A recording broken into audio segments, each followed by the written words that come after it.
কাদের হাতে পৌঁছতে পারে অস্ত্র? মোহাম্মদ ইউনূস এই যে জঙ্গিদের ছেড়ে দিচ্ছেন, দেখুন আপনাদেরকে এক্সপোজ করি আজ। আনসারুল্লাহ বাংলা টিম সবার আগে বাংলাদেশের চরম শত্রু, ও না এখন তো বন্ধু, ইউনূসের বন্ধু। তারপরে আনসার আল ইসলাম সন্ত্রাসবাদী সংগঠন, জামাতুল মুজাহিদিন বাংলাদেশ জেএমবি, তাদের হাতে পৌঁছচ্ছে অস্ত্র। দেখে ভয় লাগছে মোহাম্মদ ইউনূস। আমরা এই মুহূর্তে এক্সপোজ করছি, আপনার মুখোশ খুলছি।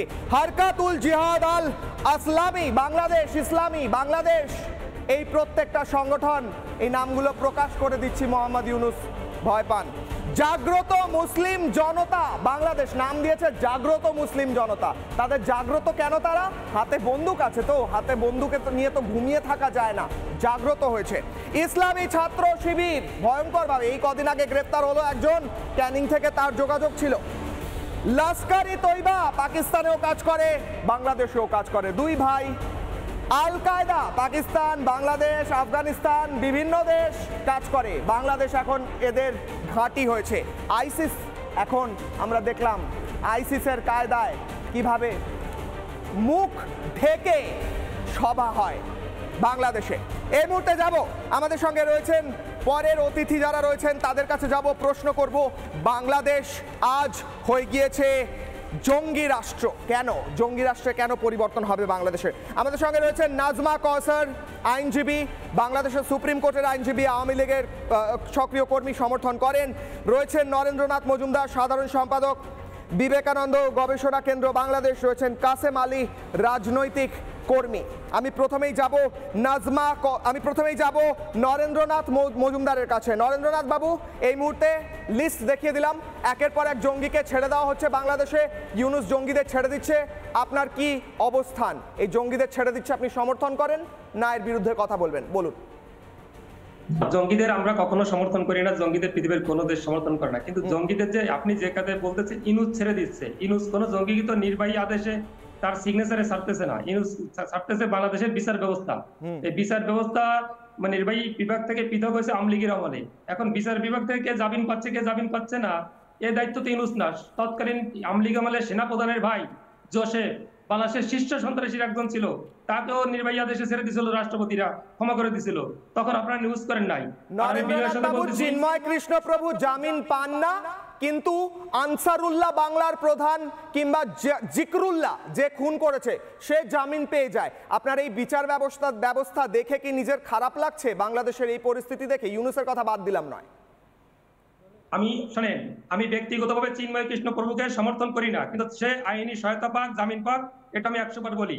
এবং ওই যে পতাকা যারা লাগাইছে, ওই পতাকা লাগানোর সাথে চিন্ময়ের কোনো সম্পৃক্ততা নাই, এবং অতি উৎসাহে লাগাইছে, কোনটা উপরে কোনটা নিচে আমি 1000 বার বলছি, আপনাদের মধ্যেও বললাম। কিন্তু বিষয়টা হচ্ছে, যদি চিন্ময়ের যেদিন অ্যারেস্ট হয়েছে 26 তারিখ, সেদিন থেকে পরের দিন কিন্তু হাজার হাজার উকিল ছিল এবং তারা ছিনাই নেওয়ার চেষ্টা করছে, কিন্তু আজকে কেন উকিল নাই?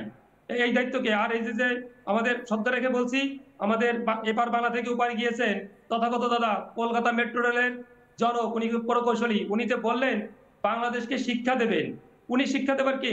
এক মিনিট নরেন্দ্র বাবু, কোনো একটা ভুল হচ্ছে, নরেন্দ্রনাথ মজুমদার, কোনো একটা ভুল হচ্ছে। আমি আপনাকে একটা খুব সোজাসুজি প্রশ্ন করছি। আপনি বলছেন আমি পার্সোনালি চিন্ময় কৃষ্ণ প্রভু যে আইনি সহায়তা পাচ্ছেন না তাকে সমর্থন করি না। বুঝলাম, আপনি কেন সমর্থন করবেন? কেউ যদি এটাকে সমর্থন করে সে তো পাগল, আপনি সমর্থন করবেন কেন? অবশ্যই সমর্থন না করাটাই যে কোনো মানুষের ন্যাচারাল ইনস্টিংক্ট হওয়া উচিত। আমি বলছি দুটো কন্ট্রাস্টিং ছবি। জিকরুল্লাহ খুনি, সে জামিন পাচ্ছে, চিন্ময় কৃষ্ণ প্রভু সাধু, জামিন পাচ্ছে না। আনসারুল্লাহ বাংলার প্রধান জামিন পাচ্ছে, চিন্ময় কৃষ্ণ প্রভু জামিন পাচ্ছে না। কি একটা নাম, বাবর, সে জামিন পাচ্ছে, চিন্ময় কৃষ্ণ প্রভু জামিন পাচ্ছে না। নামের উচ্চারণই করা যাচ্ছে না এমন সব নাম জঙ্গি, এরা জামিন পেয়ে যাচ্ছে, চিন্ময় কৃষ্ণ প্রভু জামিন পাচ্ছেন না। এটাকে আপনার লজ্জাজনক মনে হয় কিনা? একদম স্ট্রেট ফরওয়ার্ড কোশ্চেন স্যার, বলুন। বলছি, মানে চিন্ময় কৃষ্ণ দাস ওরফে চন্দন ধরে জামিনের যে প্রসিডিউর, সে প্রসিডিউর ভাবে কি ওই যে আমাদের এরা আপনাদের যে ওখানে যে সিনিয়র আইনজীবী দাবি করা, উনি সিনিয়র আইনজীবী না, উনি 2 স্টার না, উনি বয়সে সিনিয়র হতে পারে, উনি কি জানতেন না চট্টগ্রামে ওনার বাড়ি যে কোনো জায়গায় মুভ করতে হলে একটা মানে স্থানীয় একজন অ্যাডভোকেট লাগে, তবে ওকালতনামা নামে, উনি ওকালতনামাটা না নিয়ে ওখানে চলে গেলে, উনি এটা পরিকল্পিতভাবে এটা গন্ডগোল করার জন্য গেছে। উনি ঢাকা থেকে গেছেন, ওখানে একজন সাথে না দাদা, উনি ওকালতনামা, আমাদের কাছে ছবি আছে, ওকালতনামা নিয়ে তারপর উনি আবার অ্যাপ্লাই করেছেন, ওনাকে শারীরিকভাবে হেনস্থা করা হয়, আপনি নিন্দা করছেন কিনা? শারীরিকভাবে হেনস্থা করার নিন্দা করছেন কিনা?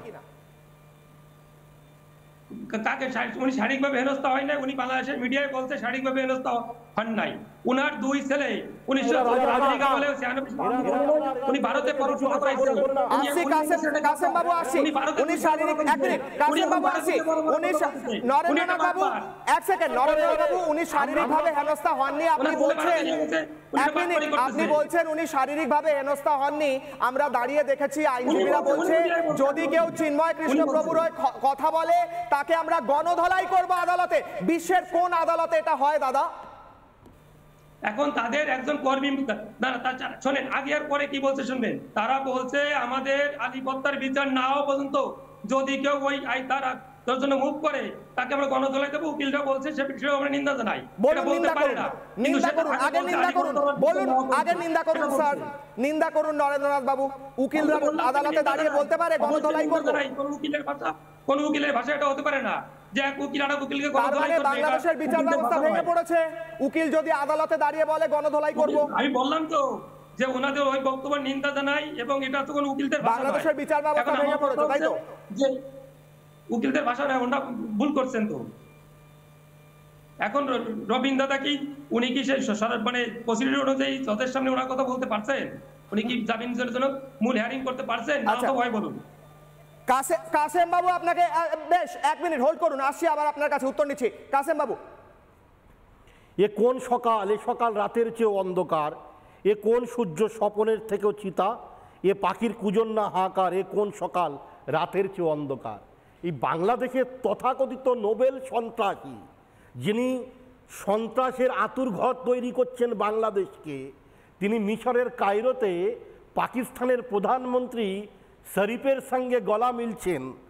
এ কোন দেশ যে বাংলাদেশের জন্য নরেন্দ্রবাবু বলছেন নিন্দা শব্দটি চিন্ময়বাবুকে শারীরিকভাবে হেনস্থ করা হয়েছে, নরেন্দ্র মজুমদার বলতে লজ্জাবোধ করছেন। হ্যাঁ, আপনাকে বলতে হবে আর এক বছর পরে আপনাকেও পালাতে হবে, সেই পরিবেশ পরিস্থিতি কিন্তু বাংলাদেশে তৈরি হচ্ছে। আপনারা যদি প্রথম সারিতে এসে প্রতিবাদ না করেন, দেশটা একদিন তালিবানি সন্ত্রাসীদের হাতে চলে যাবে। এই তথাকথিত ছাত্র সমাজ আর এই নোবেল সন্ত্রাসী ইউনুস দেশটাকে ধর্মনিরপেক্ষতার নাম করে, এ কোন ধর্মনিরপেক্ষতা? এ উগ্রবাদ তো আমার ধর্ম নয়, এ জঙ্গিবাদ তো আমার ধর্ম নয়, এ মৌলবাদ তো আমার ধর্ম নয়। এই আমার ধর্ম শুধু মানব ধর্ম। আমার ধর্ম বিশ্বাস, আস্থা, মানবতার পূজারী। একদিন বাংলাদেশ হয়তো কাঁটাতারের বেড়া ছিল। নানা ধরনের কন্টেন্ট দেখার জন্য লাইক করুন, শেয়ার করুন আমাদের ফেসবুক পেজ, সাবস্ক্রাইব করুন আমাদের ইউটিউব চ্যানেল। পাশাপাশি অন্যান্য ব্রেকিং নিউজের জন্য অবশ্যই চোখ রাখুন রিপাবলিক বাংলায়।